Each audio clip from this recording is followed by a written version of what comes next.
and then painted in quote-unquote alien colors. And that's the end of that. I don't think we have to go into it further. For entertainment value, go check that out on YouTube. Do a search for Siberian Dead Alien, and you'll find it. It's been a lot of interest. This is cool because it ties into something I had no idea about until I read this.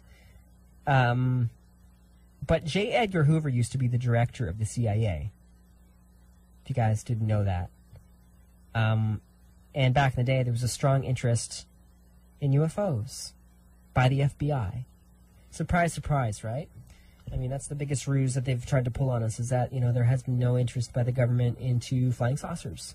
But that isn't the case. Why wouldn't it be a matter of national security if there's something flying up in your skies and you have no control over it? Makes no sense to me. So this story is cool. It was on AOL. It talked about J. Edgar Hoover's involvement, you know, in the FBI, investigating saucers, and specifically some stories in 47. But what was cool about this, to me, I mean, the revelations about how concerned the FBI were when Hoover was around is cool enough. But then I realized that this story is based on a new site put up by the FBI in connection to FOIA, the Freedom of Information Act, called The Vault. And you can go to The Vault. Just do a search for FBI The Vault. And you can go there, and there's all kinds of Freedom of Information stories that are on there. And so you can go and you can pick your genres, and one of the genres is unexplained phenomena. And I was like, wow, this is really cool. So when I first clicked on the site for The Vault, the FBI site, The Vault, and it seems really well produced, you know, like a really nice website. Looks like something you'd see on, you know, primetime American television. It's got the nice logo, the nice colors, nice layout. Like, they really put some money into this. This isn't just some, you know, HTML page with data. There's some entertainment value here for sure. But when you first click on this thing, there's a UFO disclaimer. I want to read you the disclaimer because it's cool. It helps to wash their hands clean of a lot of stuff. And so what it says here is, it says, the FBI, and this is the disclaimer, the FBI's reading room contains many files of public interest and historical value.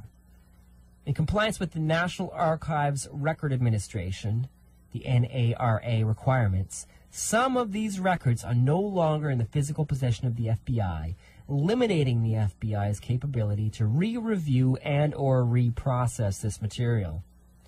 Right? Please note that the information found in these files may no longer reflect the current beliefs, positions, opinions, or policies currently held by the FBI. That's clever. And then it goes on about the image quality and how they did their best to reproduce the original, you know, pictures and illustrations, what have you, at a standard 300 DPI setting. But interesting how they wash their hands kind of clean, you know, and in quickly stating that, you know, a lot of these files they no longer physically have. And now they're in an electronic version. And how easy is it to manipulate a digital version, right? If they had to. Or not include it at all. Interesting. Do a search under unexplained phenomenon, and this is some of the stuff you'll come up with here. Check this out. These are some of the things in the FBI files. Silas Newton, 1887 to 1972, was a wealthy oil producer and con man who claimed that he had a gadget that could detect minerals and oil. He was cited as an authority in Frank Scully's book Behind Flying Saucers, a work that claimed to report on several UFO crashes in the area of New Mexico. In 1950, Newton said that a flying saucer crashed on land he leased in the Mojave Desert. However, he revised his claim in 1952, saying he never saw a flying saucer, but had only repeated comments he had heard from others. These files detail the FBI's investigations into Newton's fraudulent activities between 51 and 70. Stuff here about this guy named Guy Hottle, of a memo he sent to the director concerning flying saucers. There's something in here about Majestic 12. In 1988, 2 FBI offices received similar versions of a memo titled Operation Majestic 12, claiming to be a highly classified government document.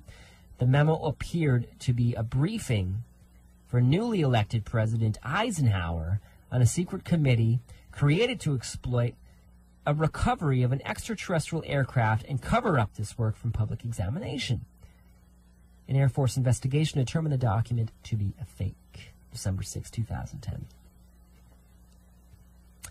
Interesting, isn't it, that the Air Force internally had decided this was a fake, and Stanton Friedman, one of our most intelligent and staunch investigators into the phenomenon, is still not clear on that.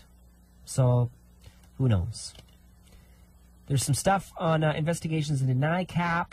There's some stuff on the Roswell UFO, animal mutilations, extrasensory perceptions, UFOs, Project Blue Book, and so much more. It's just great. Let's take a quick break for 2 seconds here to clear the air, and because I only got about 10 minutes max to read the last of these stories and get on with the Michael Cremo interview, Hidden History of the Human Race. This is a band called Sleigh Bells.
Don't touch that dial. An alternate reality awaits. You are now entering the unified seed. Hey, thanks so much, Ralph. You're back in the unified field. I just realized there's so many stories left that I can't spend any more time blabbing. The story comes from the telegraph.co.uk. I mentioned Harry Potter and the National Archive and UFOs all fitting together neatly in a package. And basically, all it is a two-pronged deal. The Harry Potter publisher has bought the National Archive's backlist, which includes The Genealogist Internet by Peter Christian, The UFO Files by Dr. David Clark, and The Fighting Tutors by David Loades, and has agreed to a 5-year venture aimed at better utilizing the National Archive resources, drawing on the National Archive's library of 65,000 images and documents relating to events such as the Titanic and the Magna Carta. New print books, ebooks, and iPads and apps are to be created. Video catches something strange in the Temecula sky, California. It's got skeptics and enthusiasts speculating. The video, which appeared Sunday on several websites, including YouTube and LiveLeak, shows 3 white spots floating in triangular formation. And I do ask you guys to go to YouTube and type in Temecula. Temecula. Temecula. And Temecula UFO, because it's cool. It's like it's a triangular UFO. There's a bit of a roof in perspective. The 3 lights come towards this roof as they're shooting from under, on the ground, looking up. These 3 lights change course back in the direction it came, and then change course again back towards the roof. It's definitely worth looking at. Very neat. There's a story about alien trees and how they might just look black from scientists reporting that. The types of light that may hit a planet when we visit it might affect the way the way our eyes see the particular trees there. Like here, we've got certain spectrums of light that allows us to see our plants as a certain color, and those plants absorb energy and nutrients and basically, I'm paraphrasing here, but emit a color based on that light too. So depending on whether or not you're seeing an ultraviolet or gamma or whatever, life can look differently. So it's very possible that the trees we come to see on another planet might look black. Look into that more. That was posted from MSNBC just recently, so do a search for that. In Russia, there's a UFO sighting in the Sochi skies. It's been documented in the sky above Sochi. Local residents who witnessed its appearance reported about unusual flashes in the sky to the local media. A video recording which documented the visit of ET visitors has become very popular on the internet.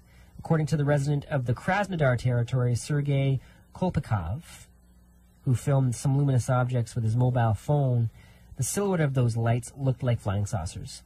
Whatever it was, they were quite large, he said.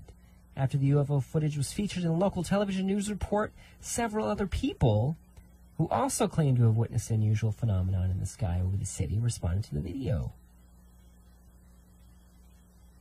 So notwithstanding reports of UFOs observed on the Russian Black Sea coast arrive regularly, a joke about the mysterious objects that claims that aliens arrived at the Krasnodar region to monitor the preparation for the 2014 Olympics has already become popular. However, experts say that this part of Russia reminds of a U.S. terrain where people have pinpointed a UFO trail and unexplained phenomena are observed continuously. Quote, in the Krasnodar territory, the cases of alien activity are really quite frequent, and the frequency level is almost the highest in the country.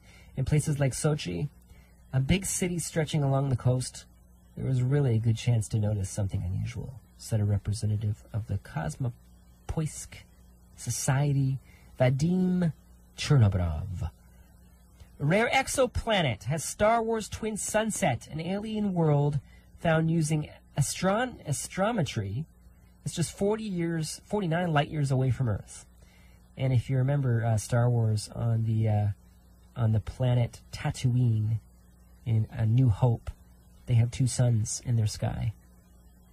And this rare exoplanet, 49 light years away, has been discovered with this double star. That's posted by MSNBC as well. Do search for that. Science and technology. I got to read this. I got a couple minutes left. There's a dangerous asteroid to pass close to Earth. November 8th, 2011. This comes from newsbcm.com. And it's a quick blurb, so I'll read it in its entirety. A dangerous asteroid is approaching the Earth. Its diameter, according to scientists, is about 400 meters. The specialists named the astronaut... the specialists, named the asteroid 2005 YU55. In 2005, an American astronomer of the Space Watch program near Tucson, Arizona, discovered that a huge asteroid would fly past Earth at a distance of 300,000 kilometers. This distance is shorter than the distance from Earth to the Moon, within 0.85 lunar distances. The event will take place on November 8th, 2011, 10 days before my birthday. So that will be an awesome early birthday present. The scientists said that the asteroid presents a potentially serious danger to our planet. 2005 YU55 is one of the most hazardous to Earth currently known space bodies. However, it poses no threat of an Earth collision over at least the next 100 years. This asteroid was discovered in December 28th of 2005 by Robert McMillan in Tucson, Arizona University. This is going to be the closest approach to date by an object this large that we know about in advance. Another event of this type will not happen again until 2028 when the asteroid 2001 WN5